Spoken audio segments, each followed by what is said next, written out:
ಲೋಕಸಭಾ ಕ್ಷೇತ್ರದಲ್ಲಿ ಕಾಂಗ್ರೆಸ್ ಅಭ್ಯರ್ಥಿ ಪ್ರಿಯಾಂಕಾ ಜಾರಕಿಹೊಳಿ ಭರ್ಜರಿ ಗೆಲುವು.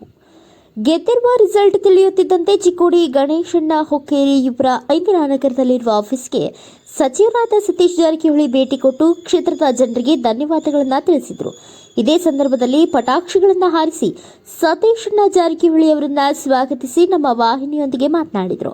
ಈ ಸಂದರ್ಭದಲ್ಲಿ ಸದಲ್ಗ ಚಿಕ್ಕೋಡಿ ಮತಕ್ಷೇತ್ರದ ಶಾಸಕರಾದ ಗಣೇಶ್ ಹುಕ್ಕೇರಿ ಮತ್ತು ಇಂದಿರಾನಗರ 14 ಮತ್ತು 15ನೇ ವಾರ್ಡ್ಗಳ ಪೂರ್ವ ಸಭೆ ಸದಸ್ಯರಾದ ಸಾಬೀರ್ ಜಮಾದಾರ್ ಹಾಗೂ ಇಂದಿರಾನಗರದ ಕಾಂಗ್ರೆಸ್ ಪಕ್ಷದ ಅಭಿಮಾನಿಗಳು ಮಾತನಾಡಿದರು.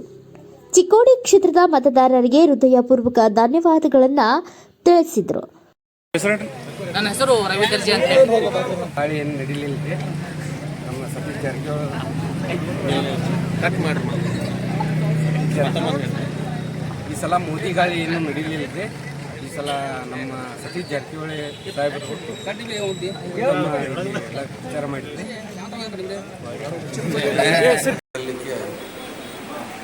ಅವಕಾಶ ಆಗಿದೆ. ಸೊ ಜನ ನಮ್ಮ ಮೇಲೆಲ್ಲ ಭಾಳ ನಿರೀಕ್ಷೆ ಇಟ್ಟಿದ್ದಾರೆ, ಏನೋ ಕೆಲಸ ಮಾಡ್ತಾರಂತ. ಅದಕ್ಕೆ ಆಶೀರ್ವಾದ ಮಾಡಿದ್ದಾರೆ. ಅವರ ಏನು ನಿರೀಕ್ಷೆ ಇಟ್ಟಿದ್ದಾರೆ ಆ ನಿಟ್ಟಿನಲ್ಲಿ ಕೆಲಸ ಮಾಡ್ತಾರೆ. ಮುಂದಿನ ಕ್ಷೇತ್ರದ ಜನರಿಗೆ ಸರ್ ಒಂದು ಯಾವುದೋ ಒಂದು ಅಭಿವೃದ್ಧಿ ಬಗ್ಗೆ ಆಗಲಿ ನಮ್ಮಿಂದ ಏನು ಸಾಧ್ಯ ಆಗ್ತಿದೆ ಸ್ಟೇಟು ಸೆಂಟ್ರಲ್ನಿಂದ ಕೆಲಸ ಮಾಡಲಿಕ್ಕೆ ಪ್ರಾಮಾಣಿಕ ಪ್ರಯತ್ನ ಮಾಡ್ತೀವಿ. ಕಿರು ವಯಸ್ಸಿನಾಗ ಸಂಸದರಾಗಿದ್ದಾರೆ ಸರ್. ಅದೊಂದು ಹೆಗ್ಗಳಿಕೆ. ಅದು ಚಿಕ್ಕೋಡಿಗೂ ಕೂಡ ಶ್ರೇಯಸ್ಸು, ಕರ್ನಾಟಕ ಶ್ರೇಯಸ್ಸು.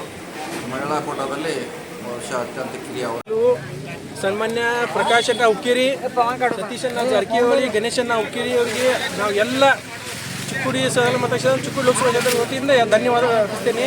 ಮತ್ತು ಎಲ್ಲ ಮತದಾರರಿಗೆ ಏನು ಇವತ್ತು ವ್ಯಕ್ತಿ ಮತ್ತು ಕೆಲಸ ಮಾಡೋರಿಗೆ ನೋಡಿ, ಮತ್ತು ಇವತ್ತು ರಾಜ್ಯದಾಗ ಗ್ಯಾರಂಟಿ ಇರ್ಬೋದು, ಗ್ಯಾರಂಟಿ ಯೋಜನೆಗಳು ಇರ್ಬೋದು, ಸಿದ್ದರಾಮಯ್ಯ ಸರ್ಕಾರ ಮತ್ತು ಪ್ರಕಾಶಣ್ಣ ಹುಕ್ಕೇರಿ ಅವರು ಮಾಡಿದ್ದ ಹಳೆ ಕೆಲಸಗಳು ಇರ್ಬೋದು, ಅದೆಲ್ಲ ಇವತ್ತು ಮೆಚ್ಚಿಗೆ ಜನ ಇವತ್ತು ಏನು ಓಟ್ ಕೊಟ್ಟಾರೆ. ಇವತ್ತು ಐತಿಹಾಸಿಕ ಗೆಲುವು ಆಗೈತಿ. ಮತ್ತು ದೇಶದಾಗ ಸಹಿತ ಇವತ್ತು ಯಾವುದೋ ಮೋದಿ ಗಾಳಿ ಇಲ್ಲ, ಏನಿಲ್ಲ. ಇವತ್ತು ಐತಿಹಾಸಿಕ ಗೆಲುವು ಕೊಟ್ಟಿದ್ದಾರೆ ಜನ.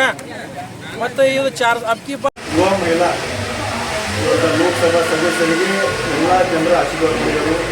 ವಿಶೇಷವಾಗಿ ನಮ್ಮ ಚಿಕ್ಕೋಡಿ ಮತ್ತು ಈ ಪಾರ್ಲಿಮೆಂಟಿನ ಇವತ್ತು ಲೋಕಸಭೆಗೆ ಪ್ರತಿನಿಧಿಯಾಗಿ ಮಹಿಳೆ ನಾವು ಇಲ್ಲಿ ಎಲ್ಲರೂ ಆಶೀರ್ವಾದ ಮಾಡಿದ್ರು. ನಮ್ಮ ನಿಜವಾದ ಸಮಸ್ತ ಎಲ್ಲ ನಮ್ಮ ಕಾರ್ಯಕರ್ತರಿಗೆ, ಜನರಿಗೆ ಪಕ್ಷ ಪರವಾಗಿ ಅಭಿನಂದನೆ ಸಲ್ಲಿಸುತ್ತೇನೆ. ಜಿಲ್ಲಾ ಪಂಚಾಯತ್ ಸಭೆ ಮಾಡಿ ಕಾರ್ಯಕರ್ತರಿಗೆ